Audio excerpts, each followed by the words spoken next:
Yeah, I mean, I was gonna actually ask you guys like who you would want to get in the buyout market. I know LaMarcus Aldridge. They said he is most likely going to go to Miami, which makes the most sense. I mean, they also got Oladipo. I'm sure we'll talk about that in a few minutes. Andre Drummond's gonna be on the buyout market. Otto Porter Jr. as well. He just got traded Otto to. Porter. I think honestly, would be just to jump the gun on you guys. I think the Celtics would get Otto Porter before anyone else. I think that is someone that just another wing player, That's who I'd another want. body. I think he'd fit the role in Boston. I don't think obviously he's on the buyout market for a reason. He's not someone that really moves the needle too much, but it adds more depth. So I remember a few years ago, though, when he was with the Wizards, he kind of torched us in the playoffs a bit. Mm-hmm. And he's bounced around a little bit. He's someone we definitely need. Like we've been talking about all year, Grant Williams and Ojale. Okay, they space the floor for Tatum and Brown, but they can't score. Porter's someone who could space the floor and then also score.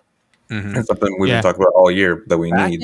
Back in 2018, 2019, he shot 41% from three, and he was shooting almost 5 a game. He's shooting 40% from three this year and 44%. He's super underrated. Yeah, I think I would take him in a heartbeat. Yeah, I'm cool with that. The other name though, Andre Drummond. I know Dante. I don't think you like Andre Drummond. I think with the not over Otto Porter, but with the schematic of the team now, I think Andre Drummond would be a good guy to pursue in the buyout market now, because now you got rid of Tyson, you got in his German twin. I get it, but you do need now for the longest time I was saying those three big men, they weren't the biggest issue. Thompson, Tyson, Robert Williams. I think all three of them together got the job done. Now I do think big man is going to be a little bit more of an issue for you.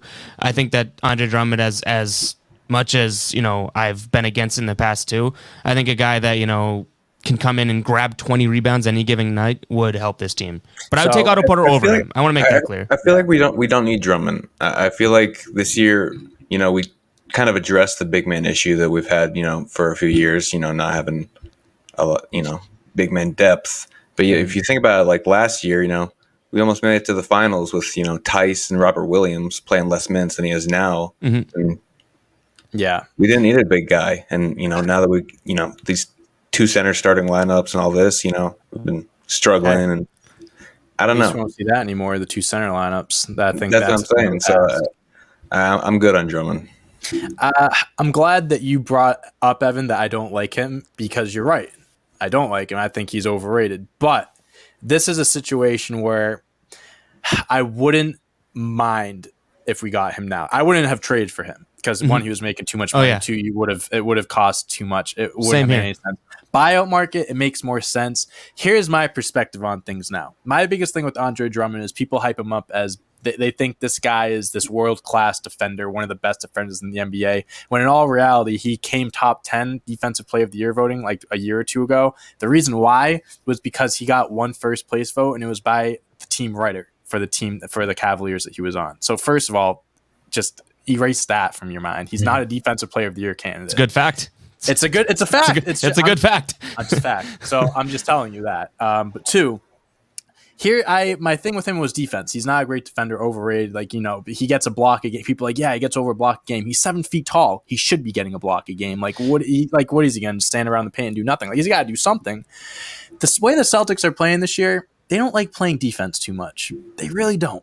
And because of that, I think someone like Andre Drummond really wouldn't be that big of an issue because he doesn't play defense that much. If no one else on the Celtics is going to play defense, might as well get someone that can get you a double-double at ease every game. And at least he's a big load inside. He clogs the lane on defense. He's going to be a body. At this point, I wouldn't be opposed to him because if at this point we're just trying to get scores, we're trying to just keep up on offense, and Evan Fournier helps that. Andre Drummond could help that too. So we can just say, screw defense and just go all on offense. And if that happens, then so be it. I would want Porter over Drummond. I want that to be very known. But if we ended up with Drummond, I wouldn't be as upset about it if we had gotten him by trade.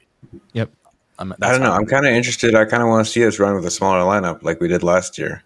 And that could work better. Yeah. I mean, that did come back to bite us against the Heat though. They torched Tice.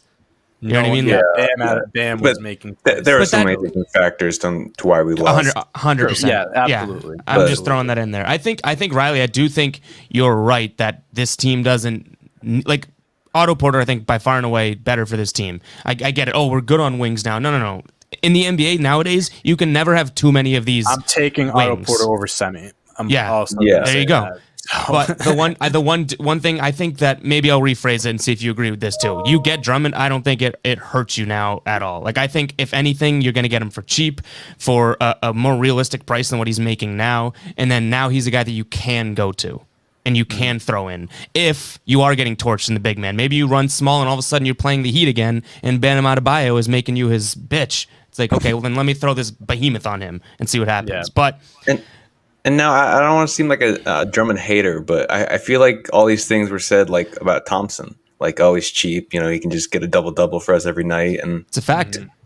Yeah, you're not wrong. I would have rathered if they traded Thompson, then we go get Drummond type of thing.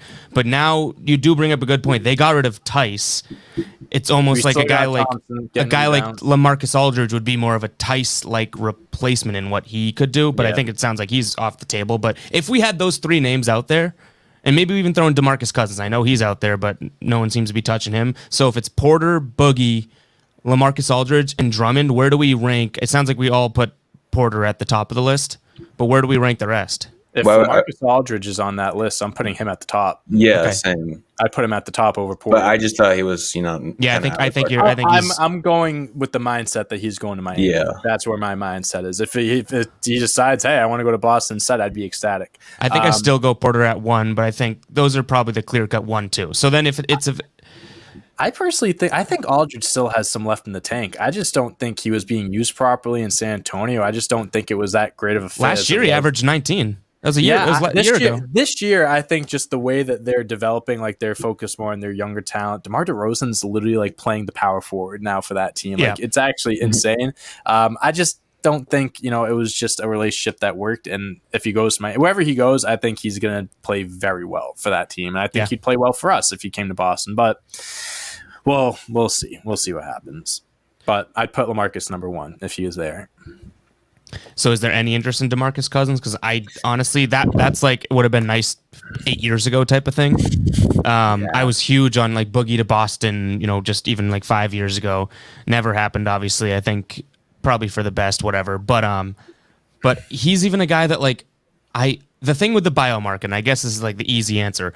I would take almost any of these names that are out there because they're better than some of the guys you have, and not even better than at this point. Like Riley, you're saying Drummond like wouldn't fit here and stuff, but it's like, again, I go back to then it's just such a low risk possible reward. I'm not going to say high reward, but any of these names are low risk possible reward. So I would even take a shot at Boogie, not going out of my way to like if you can get him for super super cheap, then sure. But those are those situations where it's just like it doesn't hurt your team, and if like you play him and it doesn't work, you can just bench him, and that's fine. You can just solve the issue that way. That's how I'd look at a Drummond situation. Like he wouldn't hurt your team, I don't think. And like I said, if you start turning your team, you just bench him, play the other guys ahead of him. Exactly. I'm kind of afraid to get Cousins because I feel like maybe a month or two into the season we're going to hear come in and then just him and Marcus. Some report of him and Marcus Smart get into a fist fight in the locker room, something Jason like Tatum that. is doing his interview, and you just hear in the background just those guys just screaming at each other. Yeah, but this time you can just hear that it's DeMarcus Cousins. You're like, yeah, that's his voice.